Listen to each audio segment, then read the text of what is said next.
Remember, the body is characterized by inertia. Quimby brought this out over 100 years ago. He said, your body moves as moved upon. Your body acts as acted upon. In other words, you can play on your body a melody of love or a hymn of hate. Your body doesn't care. Your body is a confluence of atoms. It's molecular. So your body is characterized by inertia. Remember that. It cannot originate any movement. It has no initiative, no self-conscious intelligence, no volition in and of itself. No more so than a stone. You have to move a stone from one place to another, don't you? Your body is composed of primordial substance. It is molded by your thought. And as you change your thinking to conform to spiritual standards, you will have new cells and new tissues as you fill your mind with the eternal verities and the truths of God. Supposing you sever your arm or your leg from the body and you put it on a shelf or on a table, it cannot get cancer, tuberculosis, ringworm, or any disease under the sun. Why? Because it's separated from the mind.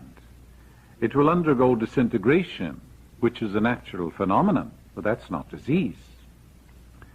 For example, supposing your thoughts are full of fear and anxiety and worry, you may well get gastritis, which is an inflammation of the lining of your stomach. You may get ulcers. Modern psychosomatic physicians today tell us that negative emotions are behind ulcers and all diseases. Supposing you have the ulcers excised by a surgeon, and you continue to worry and fret and fume and fulminate, and be full of hostility and so on, even though you continue with your bland diets, yet you'll get ulcers again. So surgery isn't really the answer.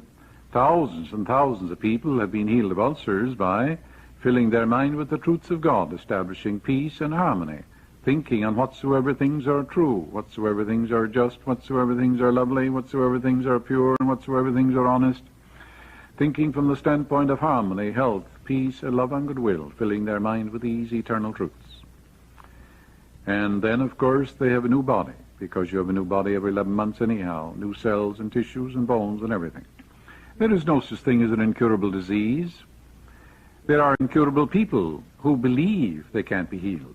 Many people have been healed of malignancies. They've broken the shell. Others haven't, because of the intensity of their fear buried in their subconscious mind. The consciousness of love, of course, is the greatest healing power there is. There are many people who are untutored, unlettered, who have no knowledge of anatomy or physiology. But they have a great consciousness of love. They're marvelous healers. Some people, doctors and surgeons and others, are amazed at the miraculous healings performed by these unlettered people. It is a consciousness of love, you know. They contemplate the wonders of it all. That here is an infinite intelligence that guides the planets in their course, that causes the sun to shine. And they realize also that here is an infinite intelligence which enables the astronomers to tell us when Halley's Comet will return to a split second, and governs the entire cosmos with undeviating laws and principles. They realize the indescribable beauty of God. They realize absolute harmony in nature. And they realize the divine love implanted in all of us, where the mother goes all over the world trying to heal her child suffering from infantile paralysis, or a spastic child, or where a brother serves time for his sister. He said he was the one who committed the crime. Or there's the soldier in battle who says, well, I'm not married, I have no children. He gives his life for his comrades who are married and who have children. Yet all of that love, though wonderful it is but a faint adumbration of that infinite ocean of God's love. Therefore, the person with that consciousness of love, realizing that the will of God for all men is life, love, truth, and beauty, and as they build that consciousness of love within them, they are the greatest healers. Dr. Flanders Dunbar, who has written a book called Emotions and Bodily Diseases. She took degrees in theology. She's a distinguished psychiatrist as well as medical doctor. And she brought out an interesting case, or cases, I should say. She spoke about a Dr. Groddick.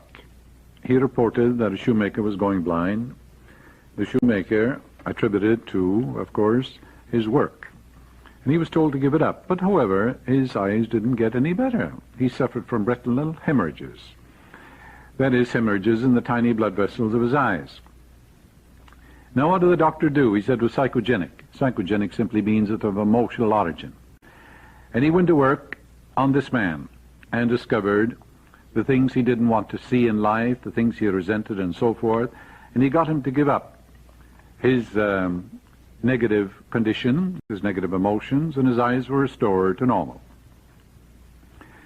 Psychosomatic authorities, meaning doctors who study the psyche or the soul of man and study emotions, they report, for example, that glaucoma and detached retina are associated with mental and emotional disturbances. For example, I read a few years ago that there were 500 cases of glaucoma admitted to the Chicago Eye and Ear and Throat Hospital in Chicago, and research workers discovered that about 25% of them suffering from glaucoma had hatred towards relatives, which of course affects the eyes. Something you don't want to see. What is it you want to shut out in your world? What is it you wish to exclude?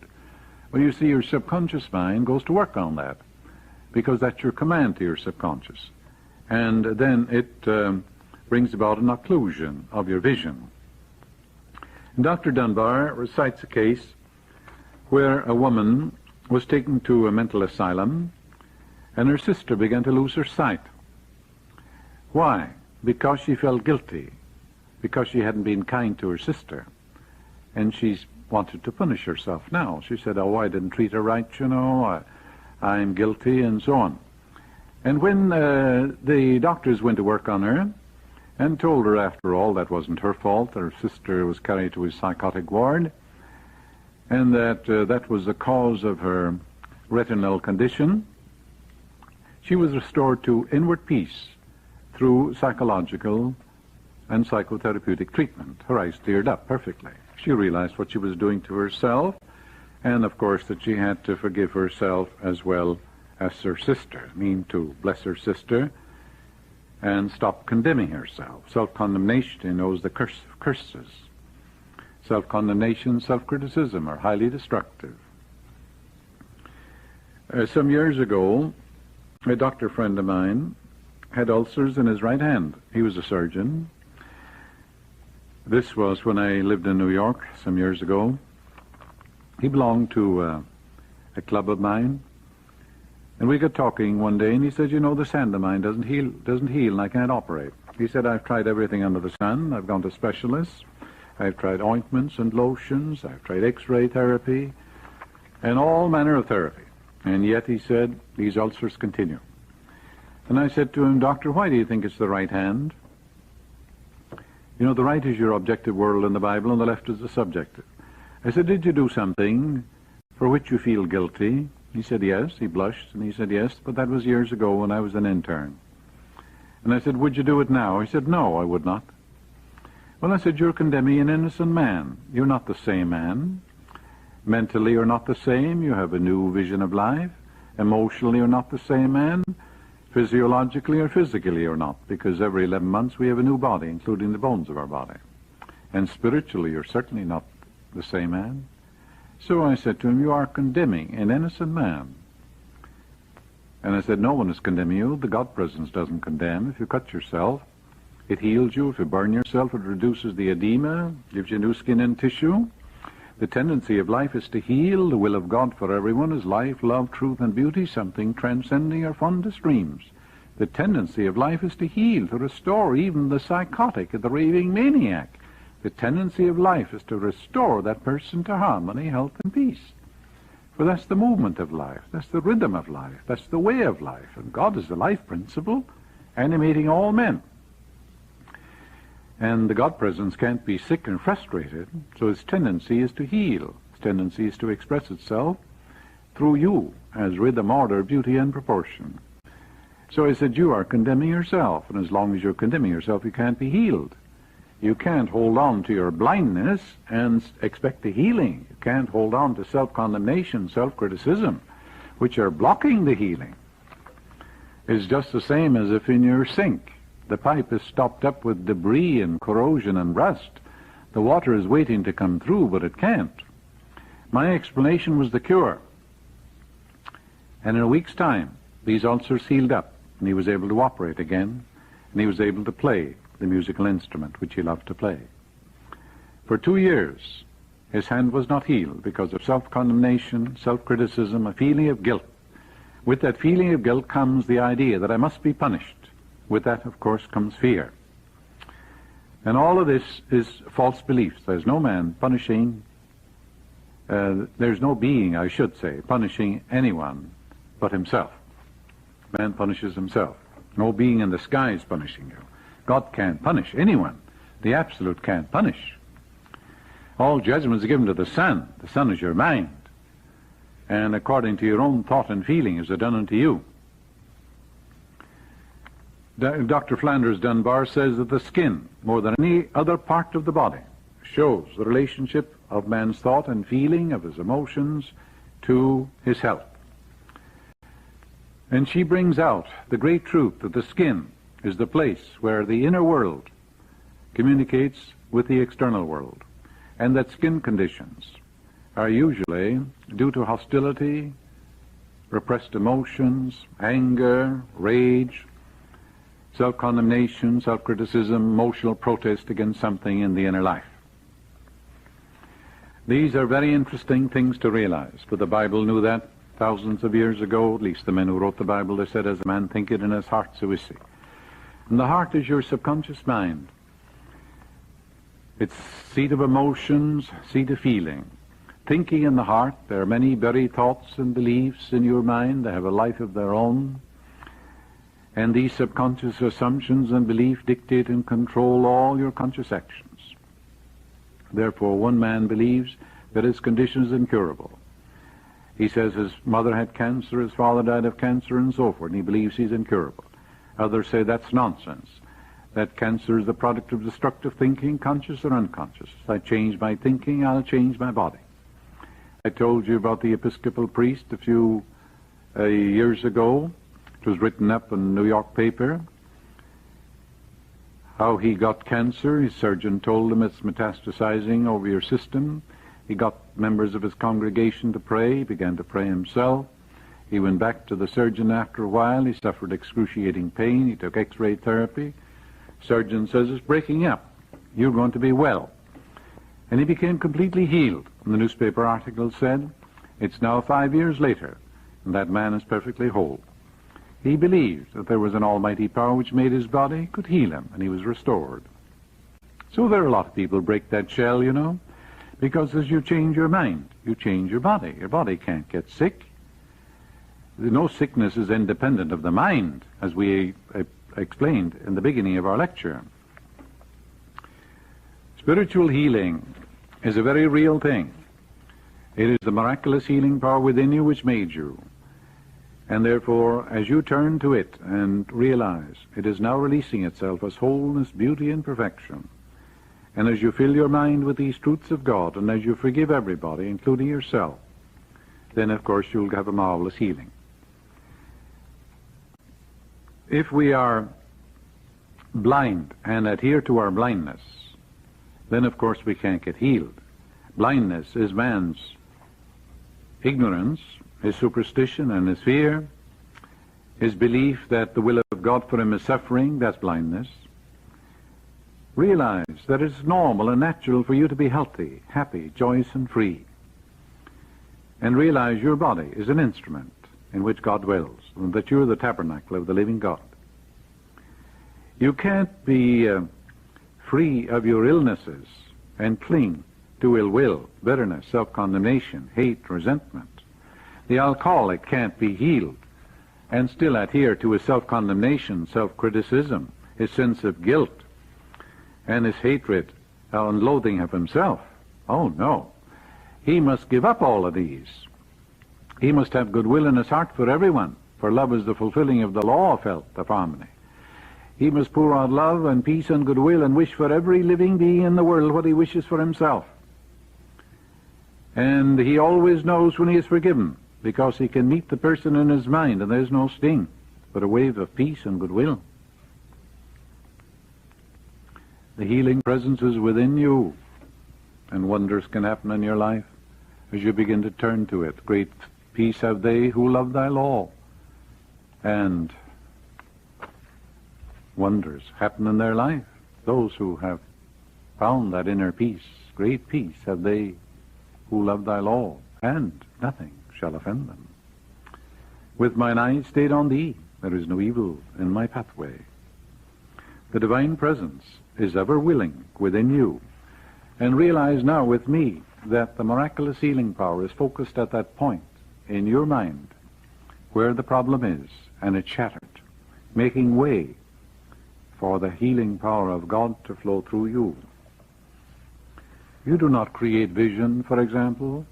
Rather, you manifest or release it. We see through the eye, not with it. The cornea of the eye is stimulated by light waves from objects in space through the optic nerve. These stimuli are carried to the brain. When the inner light or intelligence meets the outer light in this manner, by a process of interpretation, we see. Your eyes symbolize divine love and a delight in the ways of God, plus a hunger and thirst for God's truth. Your right eye symbolizes right thought and right action. The left eye symbolizes God's love and wisdom. Think right and radiate goodwill to all, and you will focus perfectly. Receive thy sight, he said, and immediately he received his sight, and following him, glorified God. Millions of people are blind, as I said. That is, they're psychologically and spiritually blind, because they do not know that they become what they think all day long. Man is spiritually and mentally blind when he's hateful, resentful, or envious of others. He does not know that he's actually secreting mental poisons which tend to destroy him. That's his sickness, that's his disease. Disease is a lack of peace, a lack of equilibrium. All sickness is due to ill will. Thousands of people are constantly saying that there is no way to solve their problem and their situation is hopeless.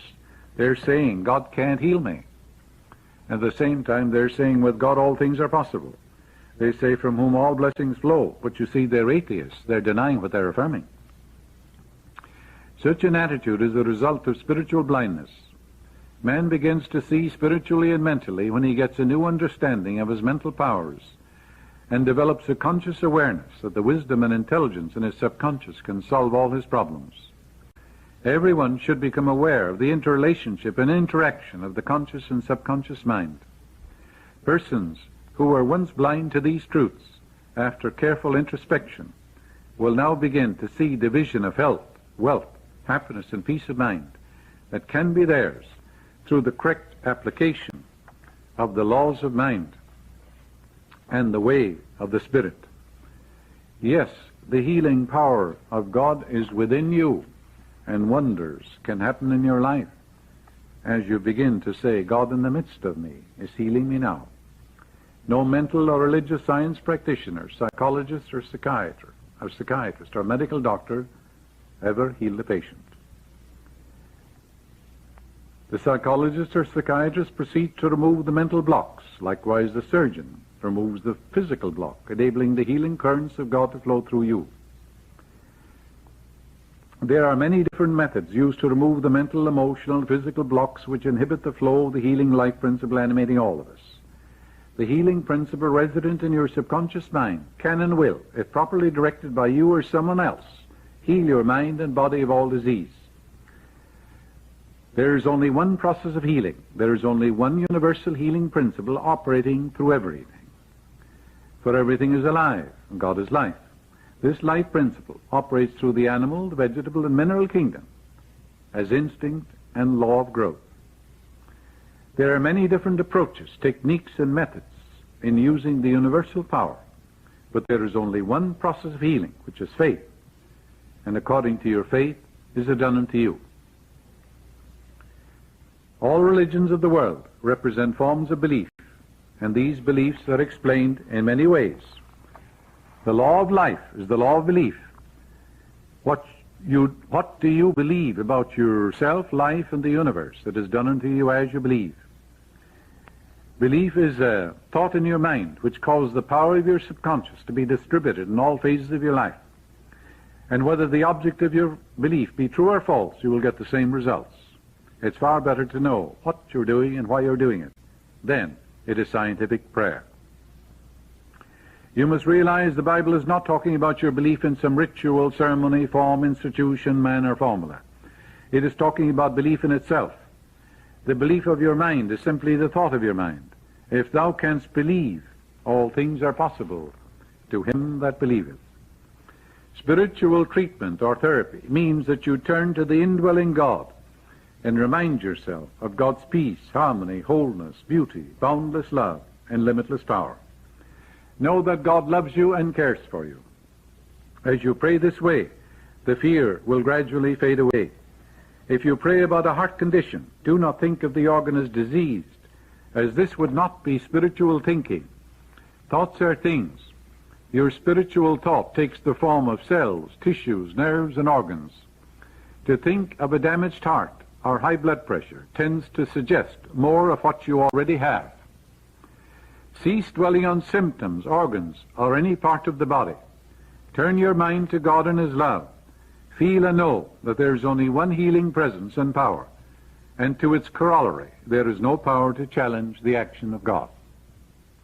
Quietly and lovingly affirm that the uplifting, healing, strengthening power of the infinite healing presence is flowing through you, making you every whit whole. Know and feel that the harmony, beauty, and love of God manifest themselves in you as strength, peace, vitality, wholeness, and right action. Get a clear realization of this, and the damaged heart or other diseased organ will be cured